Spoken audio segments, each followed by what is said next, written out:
Women aged 45 years old and above are the most vulnerable individuals to have ovarian cancer. And ovarian cancer is the fifth leading cause of cancer deaths in women. Good morning, everyone. I am Frederick Julie Loyan, together with my co-reporters, Sunny Mahon and Sakilan, to discuss on what is ovarian cancer. So, what is ovarian cancer? Ovarian cancer is a malignant tumor that arises from the ovarian tissues, most commonly from the epithelial cells covering the ovary, though it may also originate from germ cells or squamous cells. So it occurs when an ovarian cells or the fallopian tube cells grow uncontrollably and fail to follow the normal cell growth and regulation. So the cancer cells will then grow and multiply and will eventually spread across the pelvic and abdominal cavity, which leads to causes or symptoms such as early stage E, ascites, and bloating. It is also often called as silent killer because its symptoms are subtle and common to like other common conditions. And it is also most common in adult women. So the exact cause of the ovarian cancer is unknown. However, there are several risk factors that can contribute to why the women have ovarian cancer. First is we have genetic mutation. Cancer begins with DNA changes that cause to grow and multiply uncontrollably. We also have family history, having a close relative with a history of breast or ovarian cancer increases the risk. Also, such as inherited genetic conditions, such as Lynch syndrome and Chig-Hers syndrome, and previous cancers, a history of breast cancer, endometrial cancer, or colorectal cancer, and also increase the risk of developing ovarian cancer. And we also have smoking. This is a known risk factor for Hashimoto's, ovarian cancer, and obesity is a contributing factor in the development and diagnosis of ovarian cancer because fat tissues increases the stimulation of estrogen, which also increases the risk of developing ovarian cancer because of its fast cell growth. Next, we have the anatomy and physiology of the affected part. So, ovarian cancer primarily affects the ovaries. However, as it grows and multiplies, it can also affect to other nearby structures such as fallopian tube. So, fallopian tubes are tubes that connect the ovaries to uterus and helps transport eggs from ovaries to uterus for fertilization. So, in ovarian cancer, it blocks the transportation of the eggs from the ovaries to uterus, which causes pain or fluid buildup. Next is we have the uterus. It is a pear-shaped muscular organ in the pelvis that supports developing a fetus during pregnancy. So in advanced ovarian cancer, it invades the uterus, which causes the irregular bleeding, affects the fertility, and pressure symptoms. Next is we have the peritoneum. These are thin membrane lining the abdominal cavity and covering most of the abdominal organs. So in ovarian cancer, it spreads to the peritoneum, which leads to fluid accumulation or what we call the ascites and swelling in the abdomen. And next is we have the lymph nodes. So these lymph nodes are small glands, all that is located all throughout the body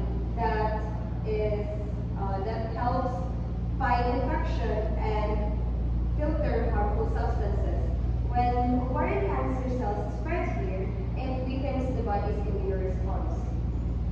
So when it reaches also in the intestines, stomach, liver surface, bladder, or ureters, it can cause bowel obstruction, early fullness, abdominal pain, and frequent urination or kidney problems. So overview, Ovaries are small, oval-shaped glands located on either side of the uterus. So they produce and store eggs and make hormones that control your menstrual cycle and pregnancy. For the pathophysiologic process, ovarian cancer develops primarily through two distinct types. The type 1 tumors are slow-growing and linked to specific mutations like KRAS and BRAF, while more aggressive type 2 tumors, including high-grade serous carcinoma, typically originate in the fallopian tubes and involve TP53 and BRCA gene mutations. So to easily understand the pathological process of the ovarian cancer, I'm going to show you the flowchart of the pathology of the ovarian cancer. So still the exact cause of the ovarian cancer is unknown. However, the disease may start through the predisposing, precipitating, and contributory factors. Next, so these factors can cause alteration of the genetic structure of the cellular DNA, which will then cause a cellular mutation.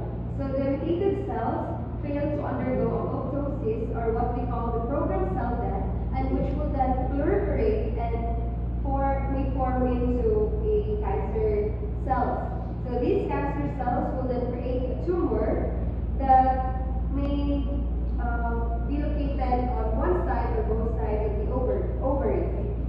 So the cancer cell or the tumors have three main things. First is it releases a pro-inflammatory cytokines and other substances which will inhibit or affect nutrition that will then cause affect the nutrition which will cause early satiety, anorexia, weight loss, and pale conjunctiva. Next is it also produces a tumor angiogenesis factor, a substance that is released by the tumor that promotes the growth of the new blood vessels, which will supply the tumor for its growth and will also supply oxygen to provide nutrition of the tumors. And it allows the tumor to grow and spread it will spread in a hematogenous spread, which means that it enters into the bloodstream and then metastasize to the other parts of the body. It will also affect the female hormones, leading to irregular menstrual cycle. It also affects fertility and failure of egg cells to mature.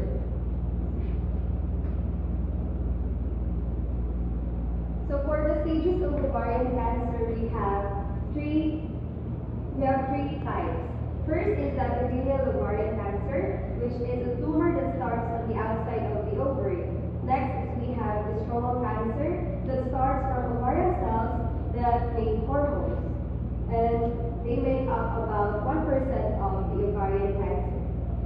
Lastly, we have the germ cell cancer. It starts in the egg cells, so these tumors are very rare, making up less than 2% of ovarian cancers, and they occur in younger women and girls. And next is the stages. We have 4 stages of the ovarian cancer. So the stage 1, cancer is found in one or both sides of the ovaries.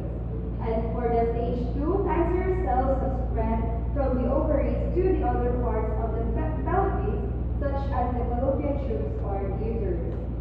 And next, for the stage 3, cancerous cells have spread outside the pelvis to the nearby lymph nodes, diaphragm, intestines, or liver. And for the stage 4, the cancer is spread beyond the abdomen, such as to the lungs or spleen. So this is the ovarian cancer illustration. This is a an illustration of healthy ovaries, while here we have the development of an ovarian cancer on the left side. So this is an already surgical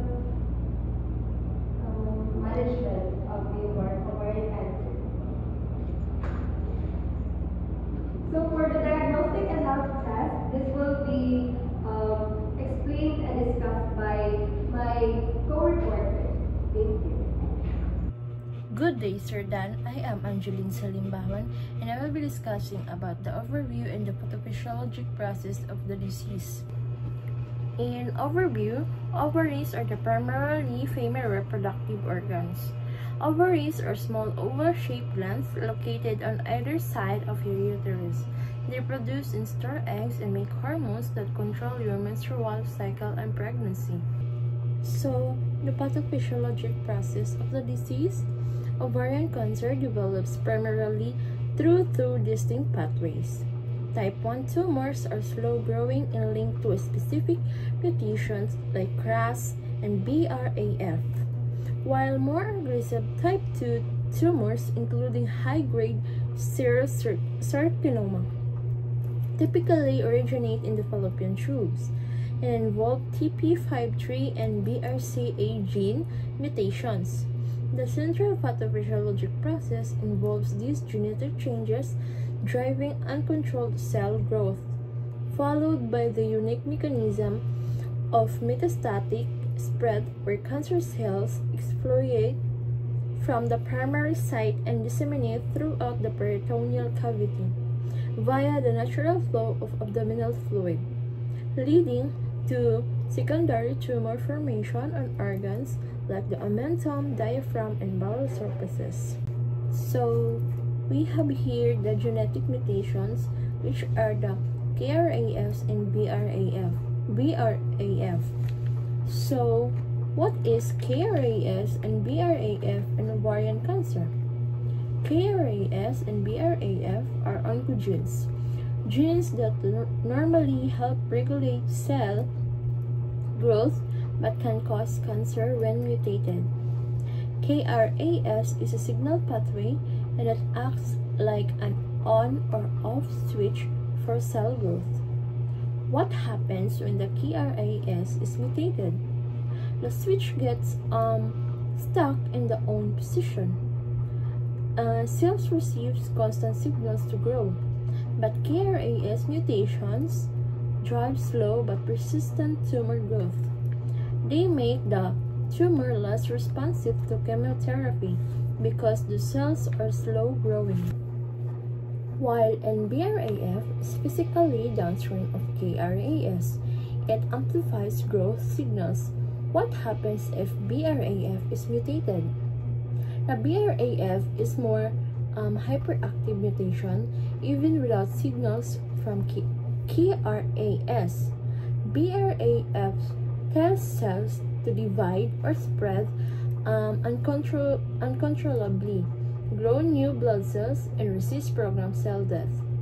So, KRAS and BRAS are part of the type 1 tumor pathway, which is characterized by slow but stepwise development. So, we have here the type 2 tumors, including a high-grade serous carcinoma, typically originate in the fallopian tubes and involve TP53 and BRCA gene mutations. So what is TP53 and what happens when TP53 is mutated? TP53 is the guardian of the genome, meaning it stops damaged cells from spreading and it repairs DNA errors. If damage is too severe, it triggers cell death or apoptosis. What happens if the TP53 is mutated? The guardian will lost, so the DNA damage is not repaired and the abnormal cells continue spreading and the mutation accumulate very rapidly. This leads to very fast, aggressive cancer growth, and it makes tumors and highly aggressive and genetically unstable, often diagnosed at advanced stages. In simple explanation, the TP53 mutation removes the cell's quality control system. What are BRCA genes do? BRCA are tumor suppressor genes. They repair double-stranded DNA breaks through homologous recombination. They ensure genetic stability and correct DNA repair. What happens when BRCA are mutated. The DNA repair system becomes defective and cells rely on error-prone DNA repair, causing chromosomal instability, accumulation of DNA errors, and rapid tumor development. Originated often from fallopian tube, epithelium, not in the ovary itself. So the overall effect of TP53 and BRCA mutation, they create together an extremely unstable cells, rapid accumulation of mutations, and then highly aggressive tumors like high-grade serous carcinoma.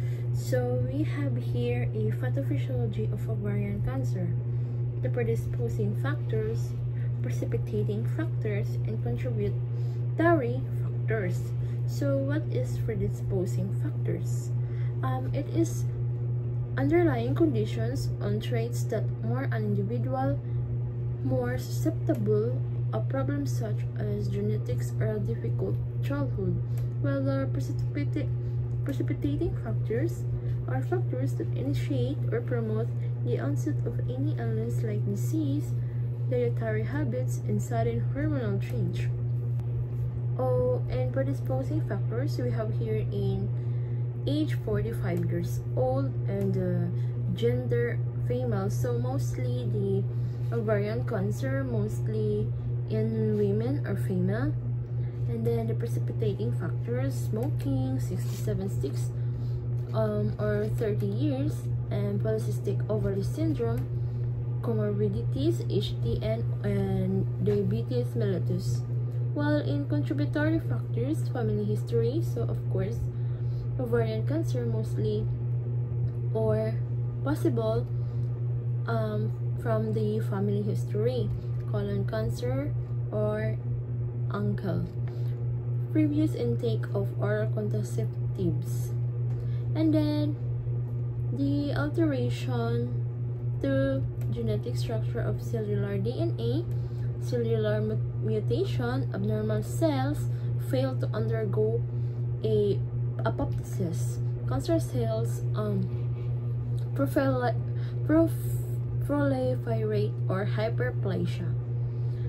The management of this is total abdominal hysterectomy, bilateral salpingo-oophorectomy, tumor formation in the right ovary, and then the plus 4 times 3.8 cm, palpitable mass, RLO area pain, and the female hormone of affection, failure of the egg cells to mature, and then the tumor release pro-inflammatory cytokines, lactate, and parahormone related to peptidyl substances that after nutrition, and then the tumor angiogenesis factor or TAF promote blood and nutrients to cancer cells, and then it acts to the hypothalamus to suppress hunger, and then tumor angiogenesis factor or TAF promote blood and nutrients to cancer cells, hematogenous spread, metastasis to the other organs. So in ovarian cancer, if the cancer may be serious, it will spread in the other organs, and after that, cancer cells seed into the surface of the peritoneal cavity, metastasis to peritoneal lymph nodes, and then cancer cells compress lymphatic channels and impair lymph drainage. Cancer cells compress lymphatic channels and impair lymph drainage, and then it release of mediators, histamine to promote inflammatory response, and then slow fluid reabsorption, and then fluid accumulation, and then the patient might have a higher degree of fever, and then pulse rate will be increased, and the respiratory will be increased, and the progressive abdominal enlargement. So that's for pathophysiology of ovarian cancer. That's all for my report, sir. Thank you. So, hello. Now, we're going to talk about the surgical management of the ovarian cancer. So, the first one is the cytoreductive surgery. So, this involves the removing the uterus, ovary, fallopian tubes, and the omentum. And any visible tumors. And why? So, why ito ginagawa? Because ovarian cancer spreads early inside the abdomen. So, by removing tumor by bulk, so, mag-improve ang outcome. So, gina-consider to na dapat ang patient must be hemodynamically stable and yung makatolerate sila sa mga long surgeries. For example, mga young patients, ganun. Not really young, pero let's say mga early or mid-20s or late 20s or just patients without other disease. So, nito? Yes, contraindications naman sa surgery nito is yung mga yung mga heart and lung diseases or uncontrolled infection, widespread tumor na hindi na siya pwedeng safe para remove. Then, the next is the fertility sparing surgery. For mga young women with early, like low-grade tumors lang, only yung mga affected is the ovary. So, gina-remove to para ma-preserve yung fertility. So, ginagawa to siya to allow future pregnancy while still treating like the localized cancer. Considerations dito, ginagawa to siya for mga early stages ng cancer. And, contraindications is yung mga high-grade tumors, bilateral ovarian involvement, or yung mga advanced stages. So, ginabuhat na yun ni for early stage. The next is the interval debulking surgery. So, if ang tumor is very large, first pa lang, chemotherapy siya para mag-shrinken ang tumor. Then, after that, if nag-shrinken or nagliit ng tumor, then the surgery will follow. So, ginagawa to para mas safer and more effective ang surgery. Diba? Kaya gamay na siya. So, may possibility na mas, less, siya, life-threatening, oo, pero mas less good ang percentage na critical. But, ang patient. Dapat din, this is done if, kuntahay, naga-response ng maayos ang tumor sa chemotherapy. So, if nag-shrinken talaga siya, then, it can be, pwede na mag-proceed sa operation. So, pag walang tumor shrinkage, then very weak and also very weak ang condition of patient. Okay, so now we are in the nursing management. So, the first is our pre-operative nursing care. So, of course, before the surgery, yung mga nurse, they need to assess vital signs, lab, hydration, and sometimes explain what is expected to, of course, para ma-detect ang risk early and reduce anxiety. Next is to check if may anemia, electrolyte imbalance, and ascites ang patients, and mga abnormal results sa labs para delay ang surgery. So, next is our post-operative nursing care. So, pain control. So, pain control kasi we need to improve the comfort and promote the mobility ng patients. So, dito monitor natin yung opioid side effects. Next is the respiratory supports. Ito yung prevent pneumonia after abdominal surgery. Mga masakit na makuha niya. Next is the early ambulation. Ito yung mag-prevent ng blood clot and helps bowel movement. So, hindi to siya ginagawa talaga. Hindi siya ginagawa if unstable ang vital signs ni patient, we can only do this if stable na si patient and clear na ang, if ang yahang vital sign is clear and pwede na siyang, he can do this early ambulation para ma-prevent ang mga ano tawag yan, magka-ulcer si patient or magka yun nga ni. Next is the wound monitoring. So always natin i-check ang wound ni patient para makadetect tayo if may infection na ba or infection na ba, or if ever na open ba ang like the scars ni patient. And then next is nursing care during chemotherapy. So chemotherapy commonly cause low blood counts and nausea. So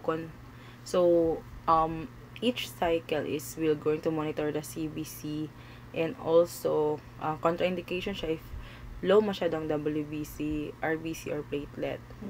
Dapat gina-postpone ang chemotherapy because chemotherapy is a very strong siya na gamot, and baka mag-worsen si patient. Next is the nursing health teaching. So after surgery, we're going to teach the patient keep yung sugat niya clean, mag-avoid siya ng heavy lifting, and also i-monitor niya if ang sugat niya is red, or may fever ba siya, or mababaho ba, may foul odor bang sugat niya.